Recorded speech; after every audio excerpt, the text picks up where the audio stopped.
In a moment, it'll be time for the news, but first, here is a news flash. A trainload of rioting English soccer hooligans has crashed. 9 of them are believed to have been hurt. The Home Office is said to be deeply distressed by the news. Oh, I'm sorry, I'm just being handed an amendment to that announcement.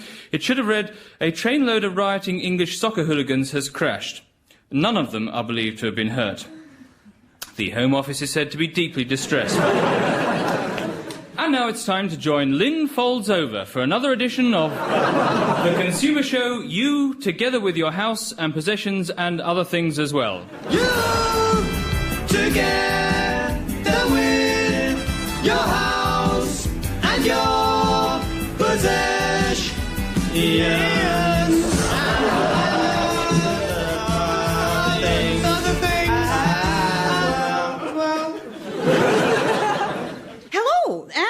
Today by investigating a matter which many of you have written to me to complain about. The irritating, confusing and long-winded title of this show. You, together with your house and your possessions and other things as well. Well, I'm delighted to say that I confronted the producer with your complaints and he's agreed to change the title to You and Your Things. You and Your Things. Ooh. Hello and welcome to a brand new show called You and Your Things. And now we've come on to a very serious matter of these new plastic covers for domestic plug sockets. And with me I have the manufacturer, Robert Wallace. Now, Robert, these covers don't in fact screw onto the wall, do they? No, that's right, no. Now, a small child could easily pull this off and electrocute himself, couldn't he? No, they are designed to be placed high up on walls, out of the reach of children. But a small child standing on a chair could easily reach it and pull it off and electrocute himself.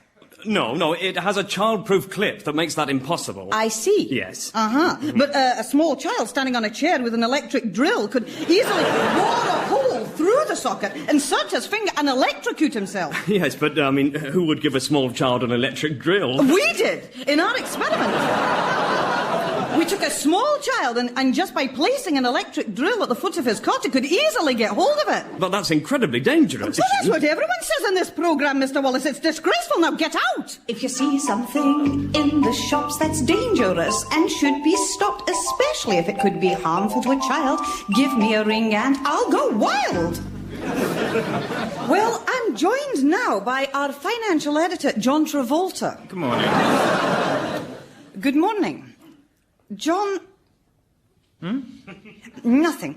Well, John's here to take your calls about money matters, so let's have the first one. Hello, I'm due to inherit up to £50,000 on the death of my grandmother. And your problem is to do with inheritance tax, is it? No, my problem is that she's showing no signs of dying. I wonder if you could advise me. Well, David, if you make the bank aware of your prospective inheritance, then I'm sure there will be only too willing to tie you over with a short-term loan. Uh-huh. And with that, you could perhaps think about covering the cost of killing your grandmother. Thank you very much. Let's take our next call, then. Hello. I wonder if you could tell me how I could completely avoid paying any income tax. Can I just ask you, what is your annual income? £170,000. Is that gross? Well, many people think it's pretty disgusting. Well, this is a fascinating question, John. I know that you don't pay any tax. How do you manage that? Well, frankly, I'm registered as a charity, the NSEPI. What's that? The National Society for the Prevention of Paying Income Tax. Time for just one more caller? Hello, I'm calling about reverse takeovers. I'm afraid that's something for Anna Rabies to deal with on her sexual problems phone in. Oh, thank you. You and your things, they really matter to us. We really care about you, we do. You and your things, they make our little lives just that little bit worthwhile. Yes, if you didn't smile, then there'd be no show and we'd be out of work. Well, today, sadly, we come to the last of our features on the radioactive house. As you know, for the last 6 months, the radioactive team has been showing you how to build a house from scratch. Well, today we'll just be putting the finishing touches to it, and tomorrow the demolition workers move in under orders from the council. But for an update on last week's progress, let's go over to Mike's channel in the radioactive house. The Eiffel Tower. The Taj Mahal. Sydney Opera House. All our bug holes when compared to The radioactive house. Super. Well, many of you I know have been tuning in over the months to hear us constructing our innovatively designed open-plan house and to enjoy hearing our difficulties in attempting to put up the second floor without any supporting walls. The house has been built in detachable sections so that the whole building can break down in tiers, which is exactly what the district surveyor did when he saw it. Last week, you may remember Martin Brown showed you how to build a partition wall in the living room. Well, this week we'll be showing you how to build a door in the partition wall so that we can let Martin out. Also last week, you'll remember we showed you how to put in a window. This week we'll be showing you how to put in a window again. This time, however, we'll be using putty instead of pate. Serves us right, I suppose, for letting a Norwegian order our building supplies. He is, in fact, the person we're going over to first today. What have you been doing this week, Oyvind? Ja, tack, Mike. Well, today is curtains, and I have hanged a few. Hung. You have just hung some curtains. Ja. And also, I have hung the man who brought them. Hanged. You've hanged the man. Oh, yeah. I've hanged the man. Right. So, you've done what? Hanged the man for a good I night. see. You misread the instructions once again, did you, Oyvind? Yeah. So I'm afraid it's really curtains for him, Mike. Incredibly amusing. And what else, Oyvind? Well, now it's the fornicators. Fornicators. Now I'm putting the fornicators into the fitted cupboards. Are these some sort of squatters you found? A bit of free love? No, Mac, the fornicators, the screws. Oh, yes, the screws. You've been putting the screws into the fitted cupboards. Yeah. And also the fornicators, Mac. when should we plant our rhododendrons? How should we decorate our home? How the hell should we know? We're just the jingle singers for the You and Your Thing show. Well, very few people can have failed to notice that Radioactive has at last gone public. And here with me to discuss the success of it is our financial editor, John Travolta. Good morning. Good morning, John. No, never mind. Now, I gather as soon as Radioactive shares were floated on the stock market, there was dramatic rise. Yes, that's right. In all the other shares. Yes. I think the problem was with the marketing. How bad was it? Well, I think it was a mistake to print prospectuses with a picture of Martin Brown on the cover, with his trousers round his ankles. What about the figures inside? Last year's total expenditure, for example, was £340,000. Yes, and the income? 9pence. 9pence, yes.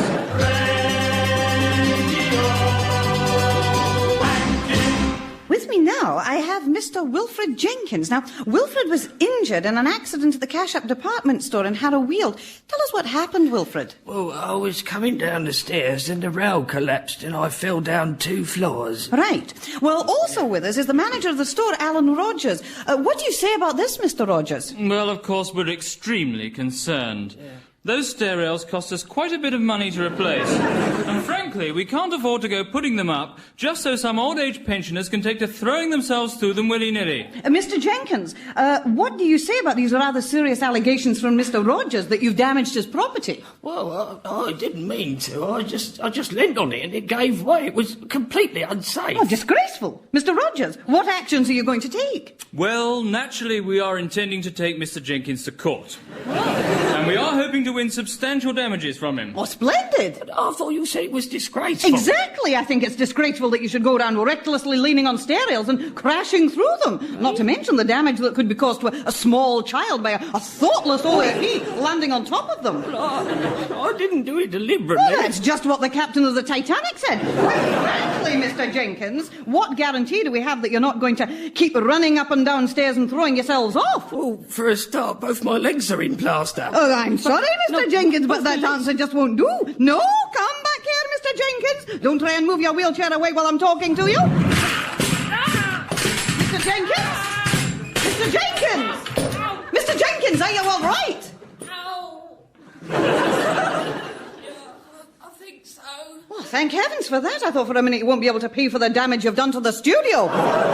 If you do not like this program, no great changes should you make. For right now, for your entertainment, we bring you a commercial break. Cool and smooth on top, yet underneath, deeply bitter. dark and secretive, but still rather rich. Guinness shareholders.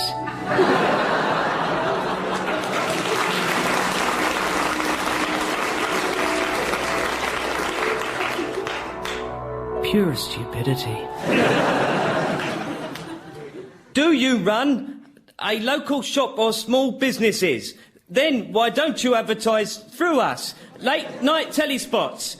Our professional team of continuity announcers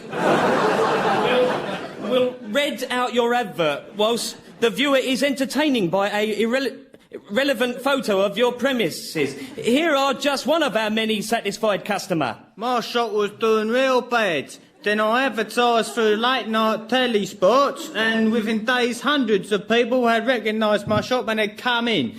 Well, because of the ad, I was laughing. Did they buy a lot? No, they were laughing because of the ad as well. They just come in, laughed, and then went out again. Oh, there you had it. An unsolidified testimonial for the power of adverts. Sizing. So, ring us, late-night telly spots, now on the telephone. And who knows, it could be the start of something big. The radioactive house. Well, our handyman Martin Brown has, I'm delighted to say, been let out, and he's here now to tell us about some of the things he's learnt over the last 6 months. I wouldn't have thought that would take very long. Thank you very much, Mike. Well, firstly, a word about adhesives. Now, one of the things I've found out about them over the last 6 weeks is that they tend to stick to things. Really, Martin? Yes, they tend to stick to things like your shoes, and your shoes tend to stick to things like the floor, and then you tend to fall over, and then you tend to not be able to get through the door, because you tend to have a floorboard stuck to your shoes. That's the tendency anyway. And finally, Mike, I'm just going to tell the listeners how to secure a support wall with some galvanised spikes. And the great thing about these is, you see, that they tend to go right through the concrete support and into your leg. Nurse?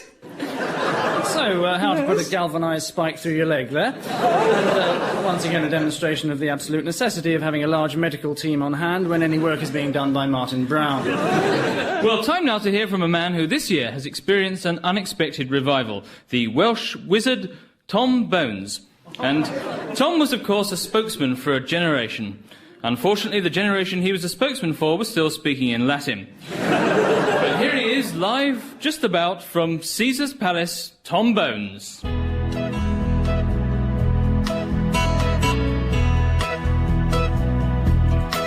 I saw the lines on my face as I looked in the mirror. I rubbed the grease and 2,000 all over my head. But I was back on top of the bill. I showed those who thought I was over the hill. I opened the curtain and as I walked out, I heard all the audience suddenly shout, why, revive him. He's hardly surviving. His stomach is just about touching the floor. His buttons are popping. In fact, we are sure he'll burst out of his trousers because they don't fit anymore. I sang a ballad. I called it The Boy from Nowhere. They joined in the chorus and called me the boy with nowhere. It told of the tale of a brave matador. The audience started to head for the door, because as I wobbled my way through the set, I covered the front row in gallons of sweat. Why don't better. Before I put my back out, some middle-aged women may still make a fuss, but that's what their support for is surgical dress. Oh, I still, with a get up, I can't get it up anymore. Oh, I still, with a get up, I can't get it up anymore.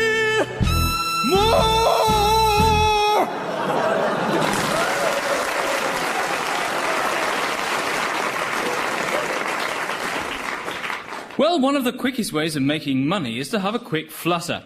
And there's also betting, with horse racing still being the main money spinner. Last year, a world record was broken when Irish Fancy romped home the winner 32 consecutive times, thereby creating a small fortune for its owner. So what is it that sets him apart from the rest? Well, I suppose I've won 32 races in a row, as you mentioned, Mike, and people, I suppose, see that as being something special. But don't you think there's something about you in particular that you wouldn't expect to find in other horses? Pace, I suppose, you mean, and staying power, I guess, yes. That's certainly something I've worked hard at in training. Yes, I was thinking rather more of the fact that you're able to speak. Oh, that, yes. Well, yes, I suppose it might be considered by some a bit unusual for a racehorse, but, you know, I take it pretty much in my stride, as it were. It's just a joke there. Well, I must say, I find it pretty extraordinary. Yes, well, that's a pretty standard reaction, to be honest with you.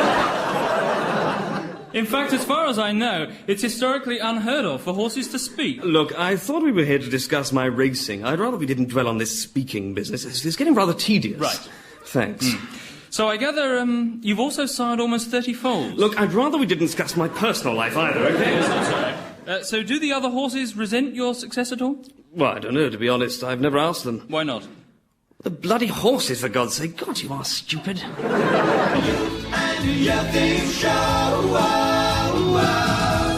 Time now for City News, for which we join financial editor John Travolta. Shares on the move, Bastown 4 at 325, Haddock up 3 at 235, Seesaws remaining steady. 7 Up down 7 at 0, hundreds and thousands down 10 to make tens and hundreds, and Guinness up 1 at last. On the commodities market, cocoa's down 7 at 144, with Horlicks slipping down to 132, and hot lemon with a spoonful of honey sticking at 19. On the stock exchange, the high street banks have cut their interest rates by a half, the banks just off the high street have cut their interest by a quarter, and the banks in little rural villages weren't interested in the first place. Latest city prices, Edinburgh is £700 million, Coventry is £7,000, Liverpool is 4p. Finally, the FT index is at an all-time low following the death of its mother. OK, well, it's time now for Mike Flex's almost bearable master quiz. So we have no alternative but to go over to him now. Mike Flex presents his master quiz. Thanks, Mike. Yes, indeed. Let's meet our two contestants for this week's quiz, which appropriately is about house and home. So here to play on my right is Gillian. Hello. And on my left is Peter. Hello. I think I may have the wrong way round, never mind. OK, well, the radioactive chateau in the Loire still remains unwon after 6 years. You know the rules? First to get it, and so on. Right, so let's fire away. Question 2. Question 2, where does the name Adam's Fireplace come from? John Adam, the architect. No, it comes from the word fireplace, meaning a place where you make fire. Oh. OK, moving on to the next question. What is the substance used for cementing tiles around a bathroom? Oh, grouting. No, horse manure is the answer. And what is the main ingredient of garden fertiliser? Oh, horse manure. No, grouting. Eh? The last two questions were the wrong way round. True or false? Oh, true. No, false. The questions were all right, it was the answers that were the wrong way round. Question 7, anyone? No, question 8 then. What was the last question? I'm not allowed to go back on questions, I'm afraid. Question 9, how many... hang on, we haven't had question 8 yet. OK, question 8, what is the answer to question 9? What's question 9? Question 9, how many rabbits can you produce from a top hat? What's that got to do with houses? I'm sorry, that was a trick question. And finally, question 10.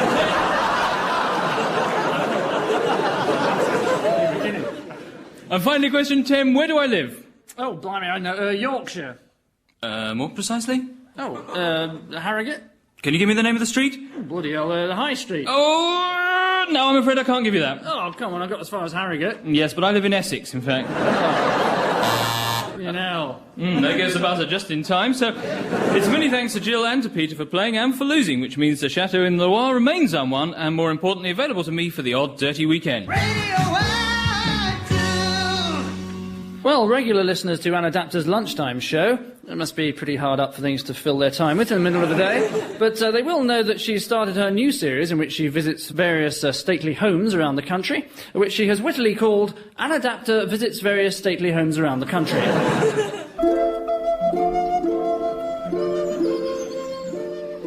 This charming Elizabethan mansion was built by Henry VIII for his fourth wife in 1537. A strange gift indeed, since he had her beheaded the year before. It seems extraordinary that almost 450 years ago, Elizabethan courtiers, minstrels and valets were all sitting here in the same room as I am now. Extraordinarily, partially because it was so long ago, and partially because I'm at present in the toilet. Such was the habit of these gentlefolk, whose favourite pastime was to play a game called real tennis. The game of real tennis is much like lawn tennis, except that the racket is held in the hand instead of being hurled across the court at the umpire. And the ball is rebounded off the roof rather than rammed down the opponent's throat. Anyway, let's just see if I can bounce the ball off the roof and into the opposite court.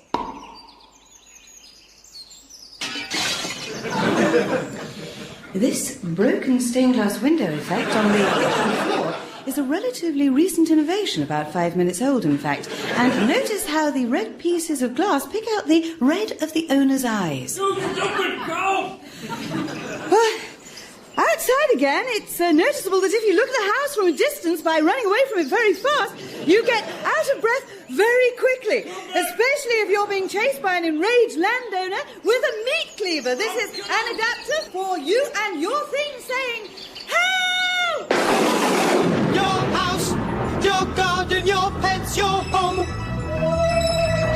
your life, and everything you own. You'll find out all you want to know on the wonderful you and your thing show. Well, back at the radioactive house, designing the interior has been the task of Mike Flex, though quite why this should have been given to someone whose own house is decorated in mauve with day-glow orange defeats me. However, here he is. Thank you, Mike. Well, last week, you'll remember, we did the hallway in salmon pink and buttermilk after an accident with a dinner trolley. Well, today I'm back in the lounge, and I'm delighted to say that the curtains I put up last week have turned out to match the carpet perfectly. Yes, not really surprising, since the curtains are made out of the same carpet which you over-ordered last week. That's right. Well, I also showed you how to do up the lounge with fun fur scatter cushions and flying ducks. Now, unfortunately, several of the flying ducks failed to stay on the wall. Instead, they took to flapping around, trying to get out, banging into the windows and making a bit of a nuisance of themselves, so we had to let them out. So this week, I'll be telling you how to put up a print of a girl rubbing her bottom with a tennis ball using blue tack. Tasteful. That was from your home, was it, Mike? Well, obviously when the radioactive house is built, well, if it's built, we'll be looking to the services of an estate agent to sell it for us. And with me now, from the company of Biggin & Smith, is Ivor Smith. Now, Mr. Smith.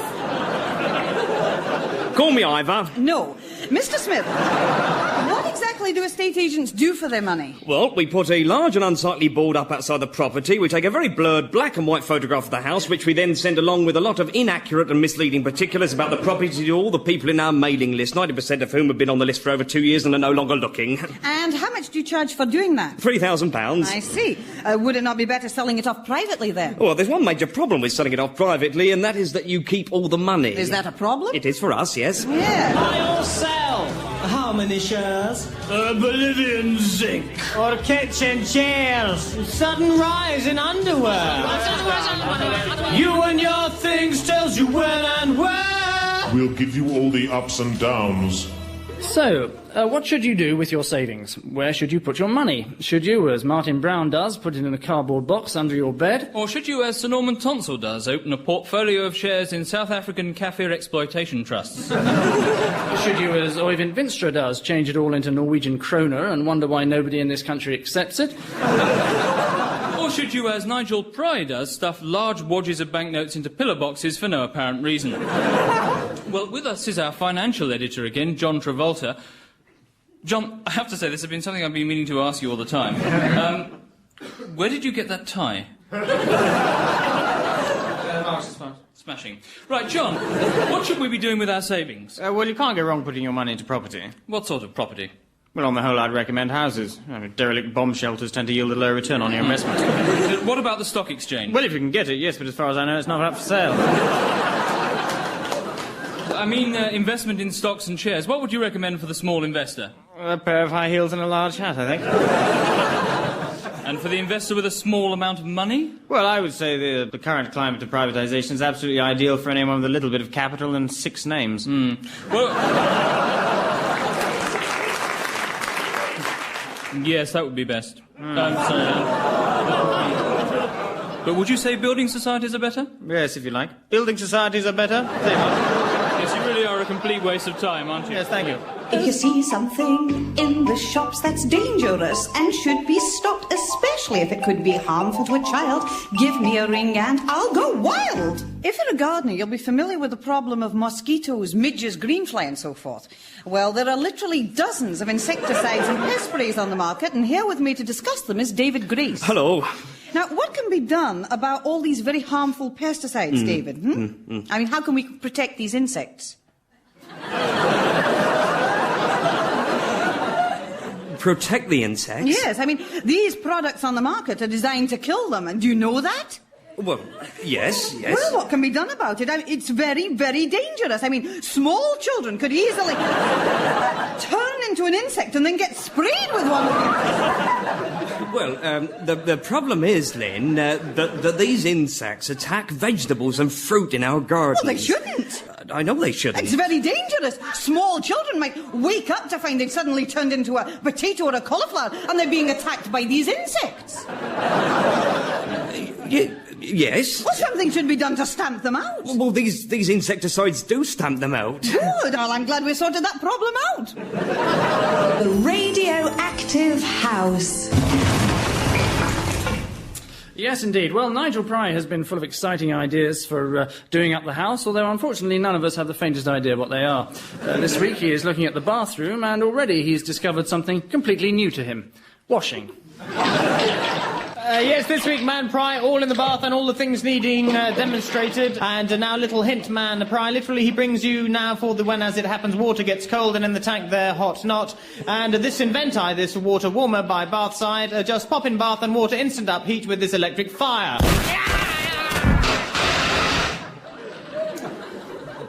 Tragic. A little knowledge is a dangerous thing, but absolutely no knowledge at all is absolutely lethal. Well, I'm afraid we've run out of time on this week's You and Your Things, so disgraceful. Just time to warn you about a few other products on the market. Firstly, this. Well, you can get it from many respectable department stores. It's a vicious-looking sawn-off flick knife. Well, they make delightful presents, and in fact, I've just bought one for my 6-year-old nephew.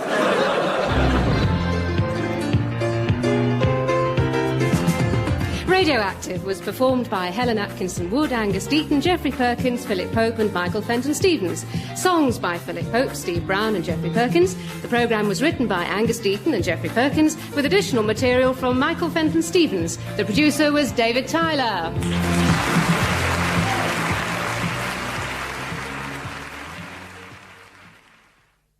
It has been pointed out to us here on Radioactive that many of the items featured in this show may be highly dangerous to small children. So, if there are any small children listening, here is a government warning. No. Naughty. Don't touch. No.